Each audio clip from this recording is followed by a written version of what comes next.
Hey friends, it's Joel Ellison with Pinnacle Gunsmithing, and I'm bringing to you today a beautiful old rifle that we're going to take a tour of. Just stick around and let's enjoy. This is a Remington Rolling Block, I think a 1 or a 1.5. Either way, this is set up as a dedicated target rifle, big tang-mounted rear sight, and way out here at the end of the 32-inch barrel is a aperture front sight. It's not that different from the target rifles that we have today, but this is very much the genesis of that particular program. If you're not familiar with the Remington Rolling Block, we're going to be taking it apart, and I'll show you some of the internals and the how and why it works. It's a very simple rifle, and odds are, even if you aren't that into mechanics or firearms, then yeah, this is going to be pretty easy to understand, and that was kind of the point. In any case, let's get this on the bench because this thing's about 15 pounds of rifle. So let me get her on the bench. Stand by. Okay, before we get started too heavily, let me just point out that this is kind of a modern recreation of an old Buffalo rifle. This is not an actual antique. The receiver may be an antique, but I know for a fact the barrel is not. The barrel was freshly machined, and all we did to it was give it a little bit of frontier brown finish. But we also installed the handguard and the buttstock, and trued up the sights a little bit. And yeah, this is a fantastic shooting little rifle. The barrel is about 32 inches long. Not sure what that is for those of you in metric land, but these things are very, very simple. It's a single shot rifle. If you notice that when the hammer is down, we cannot open the breech, but with the hammer back, not just past our half cock and full cock position, we can open the breech. And in here, you can see it's open. You can also see the extractor right there. Ordinarily in operation, you'd be able to throw it around, close up the breech, and you can either put it at half cock to carry it safely, or if you're ready to fire, you can pull the trigger. This particular trigger is a nice, crisp 1.5 pound pull, and accuracy is aided by the big, long, heavy barrel, along with the aperture on the inside, the insert on the inside of the front sight there, along with a little bubble level. You can see it as I kind of wiggle it back and forth. But back to the rear here, we also have, let's flip her around so you can see the other side. On the shooter side, we have a graduated vernier scale on the adjustable rear sight. This rear sight also unscrews. Let me just unscrew it so you can see the aperture a little better. We have multiple apertures you can look through, and they can range from large, it's getting smaller. You'd want the large one for low light situations, and the small one for bright daylight. In any case, let me get the buttstock and fore end off of here. And hello, we have a surprise cat inspection. Yeah, say hey, Powder.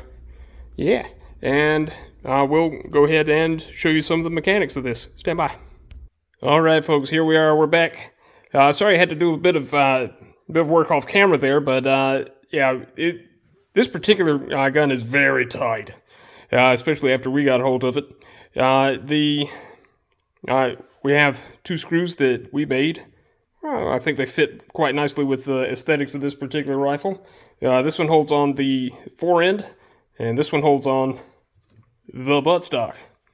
Yeah, we also did a bit of fitting on the buttstock with a little acroglass.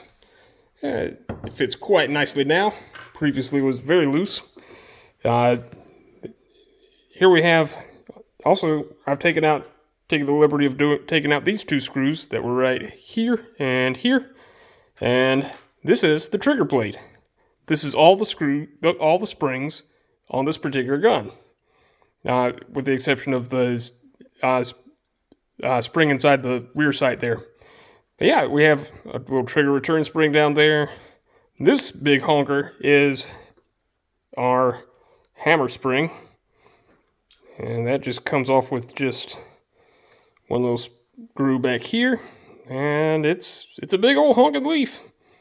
I wouldn't want to mess with it in its cocked state, but yeah, it's quite big. We have a much smaller little wire spring for our trigger return, and the trigger is, of course, also the sear. Simplicity in parts. We also have a little biasing piece up here.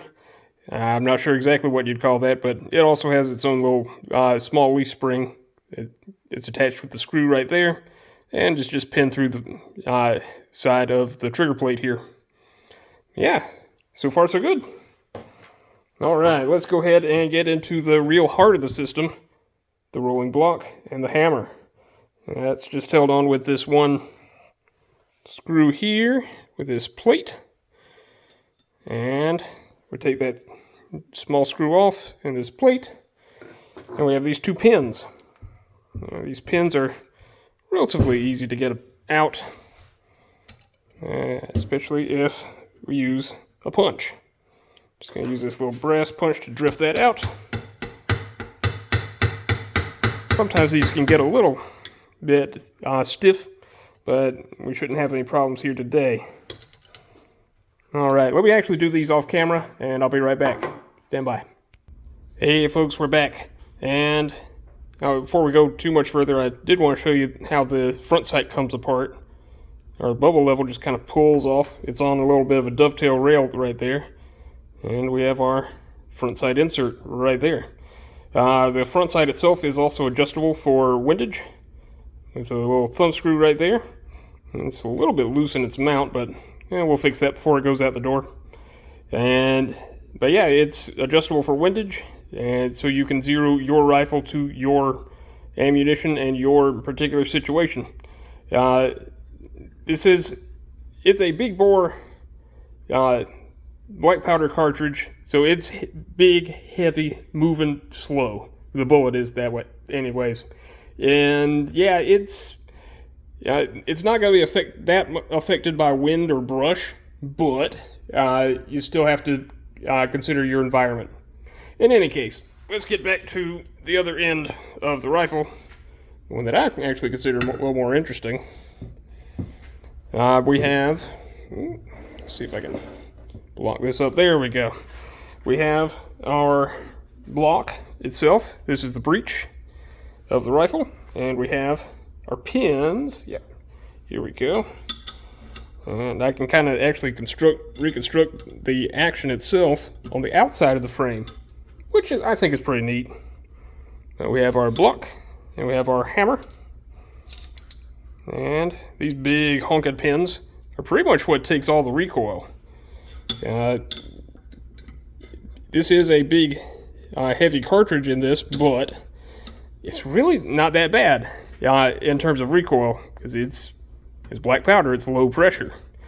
In any case, when the hammer's back, the breech block can open, and when the breech block if the breech block isn't closed, the hammer can't come forward. But once that does close, boom, hammer can fall. And the hammer just interacts with the sear right at these little notches right here. That's the half cock, and that's fully cocked. That's it. That's really it. We do have one more detail in the extractor that just sits in a little groove on the side here. This is the early pattern small extractor. But yeah, it just sits right there, and when the breech block comes open, it knocks it back. That kicks the spent cartridge out of unfired cartridge out of the muzzle. Out of the breech, and lets you load another one. All right, let me get this back together, and I'll share some more thoughts at the end. We'll be right back. All right, here we are. We're back together. Let's do a quick function check. Boom. Boom. And boom. Oh, and a little inspection from our little kitty quality inspector. Is your little Kia. Yes. Also known as the assistant manager of the shop. All right. What do you have to say, girl? Yeah. What's that? Okay. She didn't want to say anything.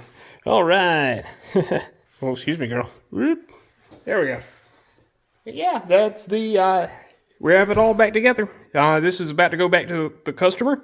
But if you, thanks for coming on this journey with us.